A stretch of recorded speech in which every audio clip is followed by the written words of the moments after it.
भवानी शंकर वंदे श्रद्धा विश्वास रूपिणौ याभ्यां विना न पश्यन्ति सिद्धः स्वान्तः स्थमीश्वरम। हर हर महादेव। हार्दिक स्वागत करता हूं आप सभी भगवत प्रेमी दर्शकों का आपके अपने ही YouTube चैनल जगत पिता शिव में। भगवान श्री मित्रेश्वर महादेव जी की कृपा से आप सभी स्वस्थ सकुशल और प्रसन्न होंगे, ऐसा मुझे विश्वास है। ये शिवम शुद्ध कर्माणः सुशुद्ध तपसान्विताः समर्चयन्ति तम नित्यम वन्द्यास्ते सर्वथान्वहम्।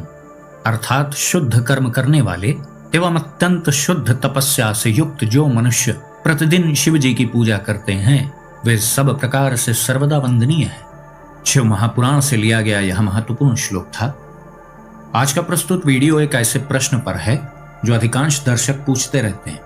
प्रारंभिक स्तर में बहुत से साधकों को यह शिकायत होती है कि प्रारंभ में जब संकल्प लिया था तब तो बहुत मन लगता था, तब तो बहुत अच्छा नाम जाप भी होता था, मंत्र जाप भी होता था, बहिर्मुखता कम होती जा रही थी, अंतर्मुखता बढ़ती जा रही थी, पहले की अपेक्षाकृत राग भी कम हो रहा था और व्यक्ति वस्तु स्थान से द्वेष भी घट रहा था। लेकिन बाद में धीरे धीरे करते करते फिर वो आनंद की स्थिति नहीं रही। ऐसा बहुत से दर्शक जन कहते हैं कि जाप तो हम आज भी कर रहे हैं यथाशक्ति जितना हो पाता है, लेकिन वह आनंद, वह अद्भुत अनुभूतियां नहीं होती जो पहले हुआ करती थी। यह प्रश्न ऐसा है जो अक्सर आता रहता है। देखिए, एक लाइन में उत्तर दूं तो बड़ा आसान सा उत्तर है इसका कि जिसको स्मृति प्राप्त करा दी प्रभु ने, बस समझ लीजिए कि असली कृपा उसी के ऊपर की है प्रभु ने। कृपा तो निश्चित प्रभु भौतिक रूप में भी कर देते हैं। भाई आपकी इच्छा है, आपने धन मांगा है, आपने ऐश्वर्य वैभव मांगा, प्रसिद्धि मांगी, बल मांगा, पौरुष मांगा, वो दे दिया प्रभु ने आपको। वो आपकी इच्छा है ना। प्रभु तो वर देने के लिए बैठे ही हुए हैं।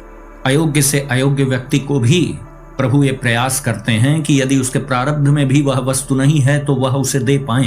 प्रभु की इच्छा यही होती है। लेकिन प्रारब्ध रूपी विघ्न यदि बड़े बड़े हैं और उस भक्त में उतनी स्तर की तत्परता भी नहीं है तो निश्चित रूप से फिर मनोकामनाएं पूर्ण नहीं होती हैं, क्योंकि मनोकामनाएं पूर्ण करने के लिए भी प्रारब्ध रूपी कीमत चुकानी होती है।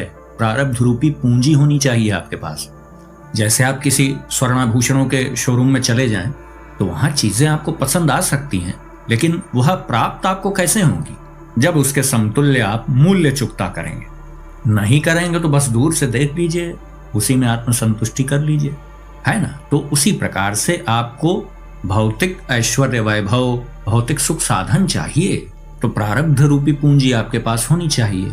नहीं है तो कम से कम फिर तप करिए, अनुष्ठान करिए, उसमें तत्परता दिखाइए। प्रभु ने बहुत विकल्प दे रखे हैं ना। आपने भी उचित प्रयास किया उस दिशा में तो निश्चित रूप से आपको सफलता मिलेगी। लेकिन मैंने ये जो कहा कि प्रभु की वास्तविक कृपा का स्वरूप यह है कि वो आपकी स्मृति को लौटा दें। स्मृति को लौटाने का मतलब समझ रहे हैं, ये बहुत बड़ी घटना है। जब जीव अपने वास्तविक स्वरूप को समझने लग जाए, पूर्णतः अपने स्वरूप को वो समझ गया तो वही तत्वबोध है, वही आत्मदर्शन है, आत्मस्वरूप की प्राप्ति है, अपने इष्ट की प्राप्ति है। विभिन्न शब्दों से उसको आप व्यक्त कर सकते हैं। मूल बात यही है कि आत्मस्वरूप की उपलब्धि हो गई। लेकिन कृपा होते ही ऐसे चमत्कार नहीं होता है। जैसे जैसे उसकी आध्यात्मिक ऊर्जा का स्तर बढ़ता है उतनी उतनी मात्रा में स्मृति भी आने लगती है। लेकिन प्रारंभ में कुछ विचित्र घटना अवश्य घटती है, वरना दृढ़ संकल्प कोई ले ही नहीं सकता है। और इस कलिकाल में जहां पे विचित्र वातावरण है आजकल, आप दृढ़ संकल्प करने की आप सोच कैसे सकते हैं? आप प्रभु के मार्ग में चलें, देखिए मजाक उड़ाने वालों की कमी है आपकी, आप करके देख लीजिए। और आजकल तो और भी महीने 2 महीनों से विचित्र वातावरण हो गया है। कोई उसी मुंह से श्री कृष्ण जी का भक्त होने का दावा करता है और उसी मुख से फिर 2 मिनट बाद वो श्री राम प्रभु को अपशब्द कहने लगता है। कोई कुछ दशक पहले जन्मे एक साधारण व्यक्ति को भगवान माने बैठा हुआ है और कह रहा है कि यही मेरे भगवान है, अन्य किसी देवी देवता को हम जानते नहीं। सोचिए कितनी तुच्छ सोच होती जा रही है व्यक्ति की। आजकल आप सभी देख रहे होंगे सोशल मीडिया पे विभिन्न प्रकार के उल्टे सीधे धर्मद्रोहियों के वीडियोज आ रहे हैं। तो यह तो अटल सिद्धांत है कि दृढ़ संकल्प भी प्रभु की कृपा से ही हो सकता है। और वर्तमान में कलिकाल चल रहा है। वर्तमान का वातावरण आप देख लें कि वह धर्म मार्ग पर चलने के लिए उत्साहवर्धन करने वाला वातावरण नहीं है, बल्कि धर्म मार्ग पर चलने पर हतोत्साहित करने वाला वातावरण अधिक है। वो तो प्रभु की ही इच्छा से थोड़ी शांति बनी हुई है, वरना धर्म के विपरीत ही समय है। कलिकाल में धर्म की वृद्धि कैसे हो सकती है जिसमें 3 चरण पाप के और 1 चरण केवल धर्म का है, पुण्य का है। तो बीज स्वरूप में धर्म तो सदैव विद्यमान रहता है, लेकिन उसमें भी घटाव बढ़ाव आता रहता है। तो जो मूल विषय था कि पहले बहुत मन लगता था पूजा पाठ में, बड़ा आध्यात्मिक आनंद आता था, लेकिन अब नहीं आता, तो बस समझ लीजिए कि अभी वो कृपा नहीं हुई ना, आपकी ही तत्परता में कुछ कमी है। अपनी जीवन शैली का आप विश्लेषण करें, कैसा आहार आप लेते हैं उसका विश्लेषण करें, कैसा संग आपका है उसका भी विश्लेषण करें, क्योंकि संग व्यक्ति का ही नहीं होता, व्यक्ति वस्तु स्थान किसी भी प्रकार का कुसंग हो सकता है जो आपकी साधना के स्तर को ऊपर होने ही नहीं देगा। बात बड़ी सरल सी है, बस समझने की है कि हमारा मन क्या चाहता है। हमारा मन जो चाहेगा हम उसी ओर भागेंगे यदि हम मनमुखी होंगे। मन तो सदैव कोई ना कोई संकल्प विकल्प बनाएगा ही, तो ऐसा ना किया जाए कि हम मन को प्रभु में ही उलझा दें। मन कह रहा है जीवन शैली बिगाड़ो, आप जीवन शैली मत बिगाड़िए। मन कह रहा है कि हर प्रकार के आहार कर लो, तो आप मनमुखी हैं तो हर प्रकार के आहार आप करते रहेंगे। मन की ही इच्छा से तो संग कुसंग होता है। किसी का मन अच्छी चीजों में लग रहा है तो वो अच्छे मार्ग पे चल रहा है, किसी का मन बुरे कार्यों में लग रहा है तो वो उसमें लिप्त है। कोई किसी से कुछ करा नहीं रहा है, आप स्वयं विचार करके अपने ही निर्णय के द्वारा उस मार्ग में अग्रसर है। तो वास्तविक कृपा प्रभु की हो नहीं पा रही है तो कहीं ना कहीं हमारी ही तत्परता में कमी है। फिर ऐसा क्यों होता है कि एक ही समय में मान लीजिए 10 लोग साधनाएं प्रारंभ करते हैं और 10 के 10 एक ही प्रकार का मंत्र जाप करते हैं, एक ही इष्ट देव हैं सबके, एक ही मंत्र जाप कर रहे हैं, एक ही समय पर वह मंत्र जाप करते हैं, समय अवधि भी सबकी एक ही है, लेकिन सबको सफलताएं अलग अलग समय पर प्राप्त होती हैं, अलग अलग प्रकार का लक्ष्य सबका उसी एक मंत्र से पूरा होता है। और कितने उन 10 लोगों में ऐसे भी होंगे जिन पर कोई प्रभाव नहीं पड़ेगा। उसका मूल कारण यह है कि उनकी तत्परता में कमी थी। सबके समर्पण का स्तर अलग अलग है। माला लेके बैठे वो भी थे, लेकिन उनका चित्त कहीं और ही था। बाह्य क्रियाओं से आप प्रभु को क्या जान पाएंगे, आप बताइए।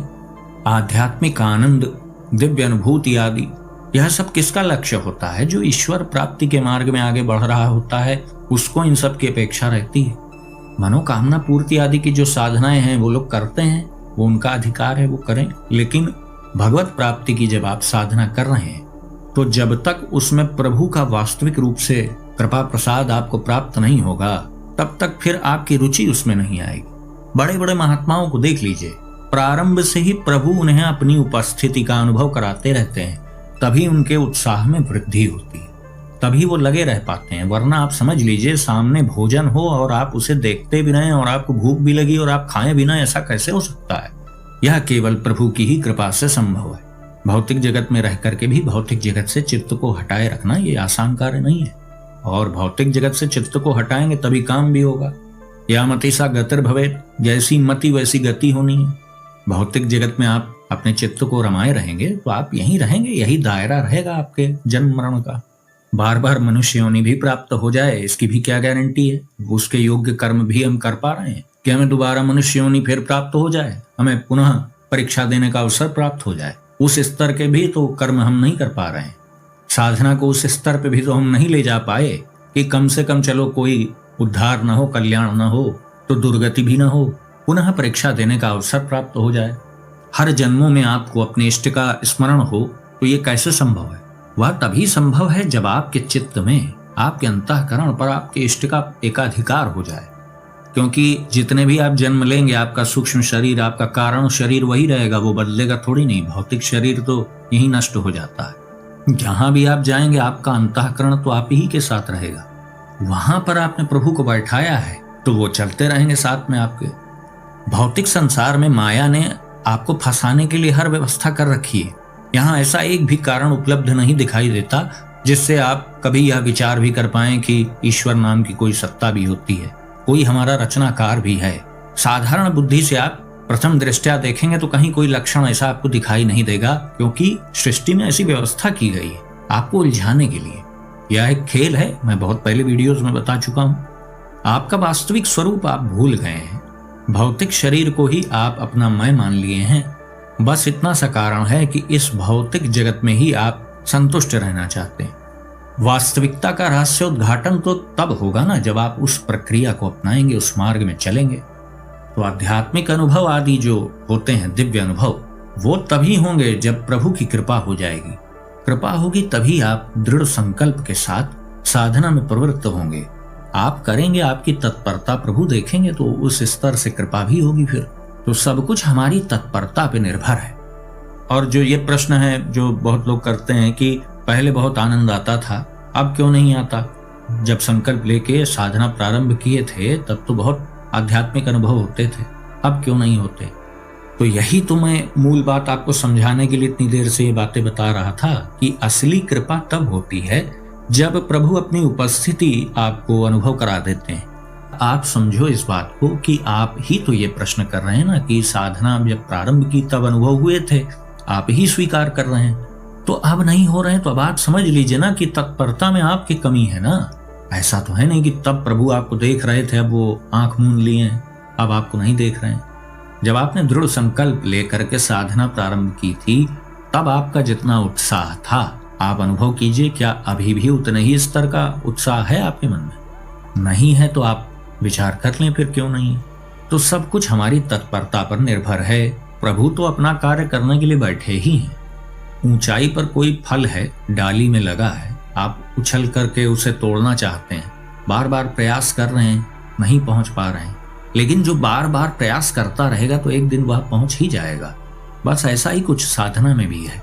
आप प्रयास में तत्परता दिखाएं तो कृपा में कंजूसी नहीं होगी प्रभु की ओर से। तो जिन लोगों को दिव्य अनुभव पहले होते थे अब नहीं हो रहे हैं, तो वो विचार करें, अपनी जीवन शैली का विश्लेषण करें।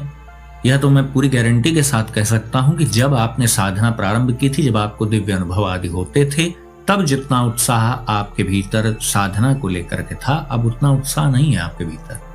सामान्यतः जो होता है, मेरे पास हजारों प्रश्न आते रहते हैं इसलिए मैं आपको बता रहा हूं। सामान्यतः ये होता है, प्रभु तो समदर्शी हैं, वो तो समान रूप से सब पे कृपा कर देते हैं, तो कृपा के कारण दिव्य अनुभव आदि हुए।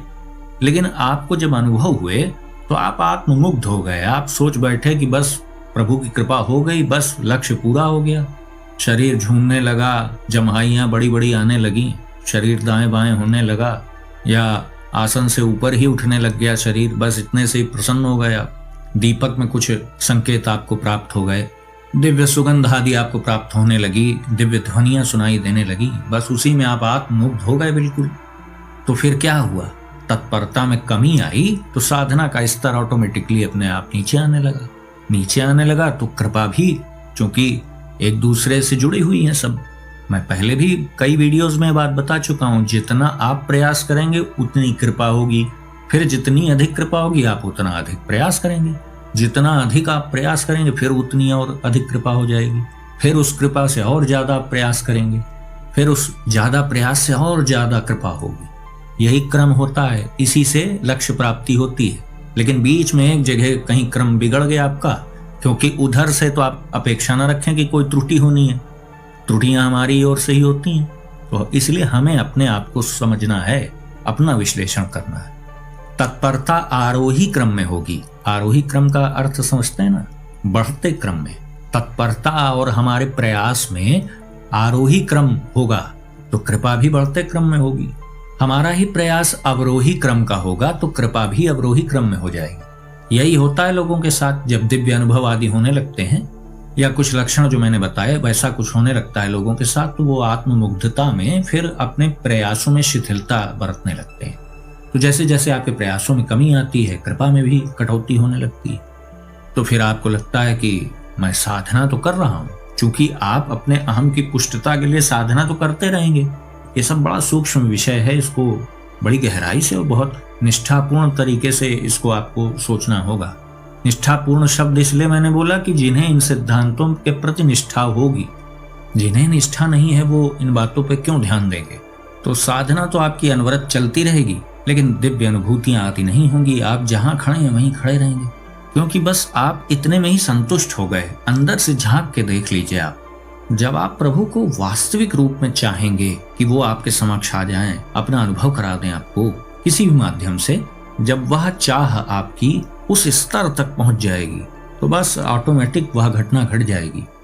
मैंने बताया ना कि उछल करके आप एक डाल से फल को तोड़ना चाहते हैं, नहीं पहुंच पा रहे, प्रयास करते रहिए, कभी ना कभी आपका भी तो विकास हो रहा है ना। सदैव आप 10 साल के बच्चे तो रहेंगे नहीं, तो धीरे धीरे अपना विकास करिए, अपनी लंबाई को बढ़ाइए, यानी अपनी साधना को उच्च स्तर पे ले जाइए, तो उचक के फल को आप तोड़ लेंगे।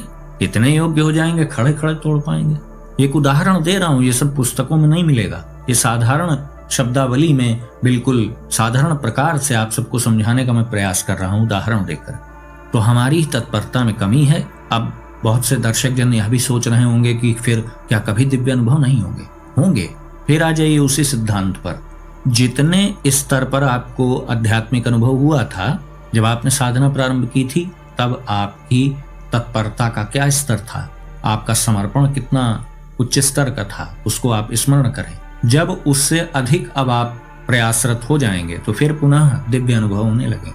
कर्ता भाव इतने दिनों में आपका जागृत हो गया। बहुत सरल उत्तर इसका आप जान लीजिए कि कर्ता भाव जागृत हो गया। कुछ दिव्य अनुभव हुए तो अपने में थोड़ा सा गर्व भी आ गया। तो यही सब कारण बन जाते हैं आगे चल करके कि फिर दिव्य अनुभूतियां नहीं होती। और एक और भी त्रुटि होती है जो सामान्यतः साधक गण कर देते हैं कि अपने दिव्य अनुभव आदि पात्र सभी को बताते रहते हैं। अपने केवल वास्तविक जो गुरु हों, जिनसे आप मार्गदर्शन लेते हो, उनको भले आप बता लीजिए, वो भी मार्गदर्शन प्राप्त करने के उद्देश्य से, कोई वाहवाही प्राप्त करने के लिए नहीं। कोई इसमें अहम भाव नहीं होना चाहिए। हाँ, बड़े विनम्रता से अपने मार्गदर्शक से आप पूछ सकते हैं कि ऐसे अनुभव हो रहे हैं तो इसका क्या तात्पर्य है, क्या अर्थ है, तो वो बता सकते हैं आपको। लेकिन अपने दिव्य अनुभव आदि सामान्य रूप से किसी को भी बताने से बचना चाहिए। हाँ, जब आपका लक्ष्य पूर्ण हो जाए तो बात अलग है, लेकिन जब तक आपका लक्ष्य पूर्ण नहीं हो रहा है तो आपको उसके प्रति सतर्क रहना चाहिए, निष्ठावान रहना चाहिए, समर्पित रहना चाहिए। प्रभु कहते हैं कि माया भी मैं ही तो हूँ, मेरी शक्ति माया भी है। श्री कृष्ण जी ने भी गीता में कहा है ना, इंद्रियाणाम मनश्चास्मि, इंद्रियों में मैं ही मन हूँ। तो मैं ये बात इसलिए आपको बता रहा हूँ कि आप मन की शक्ति को भी हल्के में ना लें, माइक शक्ति को आप कमतर न समझें। यही भूल, यही असावधानी कुछ साधक कर देते हैं, तो मन साधक को पुनः अपने जाल में फंसाने लगता है। माया अपना प्रभाव दिखाती है, वो तो सतत प्रयत्नशील है ना, उनसे कभी चूक नहीं होगी, ये ध्यान रखिएगा। मन से भी कभी चूक नहीं होगी। वो जब भी भागेगा अपनी इच्छा से भौतिक जगत की ओर ही भागेगा। जब बहुत अभ्यास हो जाएगा तब बात अलग है। प्रारंभिक स्तर की मैं बात कर रहा हूँ, क्योंकि मन की स्वाभाविक गति भौतिक संसार की ओर है, भौतिक गति उसकी भगवान की ओर नहीं है। वो जब भी भागेगा भौतिक सुख साधनों की ओर ही भागेगा। भली प्रकार से अभ्यास कर लेने के बाद की बात अलग है। तो मन अपना ही मित्र भी है और अपना ही शत्रु भी है। आप चाहेंगे तो वह आपके हित में काम करेगा, आप चाहेंगे तो वह आपको विनष्ट करने के लिए भी काम करेगा। तो पुनः आप सबको फिर दिव्य अनुभूतियां होंगी, लेकिन अपनी तत्परता में वृद्धि कीजिए। अपने समर्पण को आप स्वयं चेक कर लीजिए। पवित्र जीवन शैली का पालन करें, पवित्र भोजन करें, संग का विशेष ध्यान रखें, क्योंकि उससे ही संकल्प विकल्प बिगड़ते हैं। शास्त्रों का स्वाध्याय करें। यदि आप छात्र जीवन में हैं तो पढ़ाई लिखाई करें। जब अवसर मिले तो नाम जाप कर लें प्रभु का। भौतिक पूजा पाठ आवश्यक है, लेकिन आप गृहस्थ धर्म में हैं तो अपने गृहस्थ धर्म को दृढ़ता प्रदान करने के लिए भी कार्य करते रहें। ये भी प्रभु का ही आदेश है। गृहस्थ धर्म के कार्यों को करना भी प्रभु की ही प्रसन्नता का हेतु है, क्योंकि गृहस्थ धर्म का अस्तित्व रहेगा तभी तो फिर आपका भी अस्तित्व रहेगा। फिर आप प्रभु की सेवा करके अपने लक्ष्य को पूरा कर पाएंगे। सब बातें एक दूसरे से जुड़ी हुई हैं, तो अपने समर्पण के स्तर को स्वयं सदैव जांचते रहना चाहिए। तो मैं आशा करता हूं जिन लोगों ने ऐसा प्रश्न किया था उनको इस वीडियो से अवश्य ही मार्गदर्शन प्राप्त हुआ होगा। तो आज का वीडियो हम यहीं समाप्त करते हैं। आशा करता हूं जो भी जानकारी आपको दी गई वो आपको अच्छी लगी होगी। यदि वीडियो आपको पसंद आया तो इसे लाइक करें, अपने मित्रों बंधु बांधवों के साथ शेयर करें। यदि इस चैनल का वीडियो आप पहली बार देख रहे हैं तो कृपया इस चैनल को सब्सक्राइब करें। तो भगवान श्री प्रजापतिश्वर महादेव जी से मैं ऐसी प्रार्थना करता हूं कि वो आप सभी को सदा सुखी, स्वस्थ और ऊर्जावान बनाए रखें। मिलते हैं अगले वीडियो में एक नई जानकारी के साथ। तब तक के लिए आप सभी भगवत प्रेमी भक्तों को हर हर महादेव।